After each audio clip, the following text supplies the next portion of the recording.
Kasema mama Aisha, Allah amuiradhi, kumwambia Mtume sallallahu alayhi wasallam, ikiwa nitawafiki ule usiku wenye cheo, usiku wa Lailatul Qadri, ma aqulu fiha, niseme nini ndani ya usiku huo? Qal, Mtume alayhi salamu akasema, quli, sema wewe Aisha, Allahumma innaka afuwu, ewe Allah, sema maneno hayo, hakika wewe ni msemehevu, tuhibbul afwa, unapenda kusamehe wewe Allah, fa'fu anni, basi nisamehe mimi. Sema maneno hayo, Allahumma innaka afuwu, ewe Allah, hakika wewe ni msemehevu, tuhibbul afwa, wapenda kusamehe wewe Allah, fa'fu anni, basi nisamehe mimi. Sema maneno hayo. Na maneno haya yanaimbwa sana katika misikiti huko, yakasemwa sana, pamoja na kwamba yakosewa tu namna ya usemaji. Hamjasikia haya katika misikiti ya watu wa bid'a? Wanaimba kweli, wenyewe wakiimba wanasema Allahumma innaka afu, wanasema kafu. Kafu wapi wewe mzee? Mbona wanaharibu maneno ya kisheria wewe? Wanaimba hivyo, hamjasikia?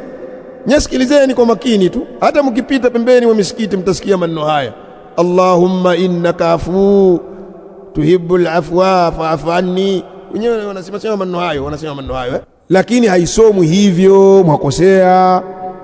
Sio Allahumma innaka afu, sahihi ni kusema Allahumma innaka afuwu kwa tashdid alwaw, Allahumma innaka afuwu, sio Allahumma innaka afu alafu mwingine utamsikia pembeni kule kafu. Jamaa vipi jamani? Yani huyu huku kama anashajihisha vile, Allahumma innaka afu, mwingine utamsikia pembeni kafu. Jamaa, kafu tena, alafu maana yake nini hiyo kafu sasa? Hebu nyinyi fuatilieni haya, mtayadiriki, mtayaona mtayaona huko misikitini huko. Maneno hayasemwi hivyo, maneno yanasomwa na kusemwa Allahumma innaka afuwu tuhibbul afwa fa'fu anni, yanasemwa hivyo maneno haya. Na haya ni maneno ya Mtume sallallahu alayhi wasallama wakati alipomfundisha mkewe mama Aisha radhiyallahu anha, pale ambapo atawafiki usiku wa Lailatul Qadri ayaseme maneno haya.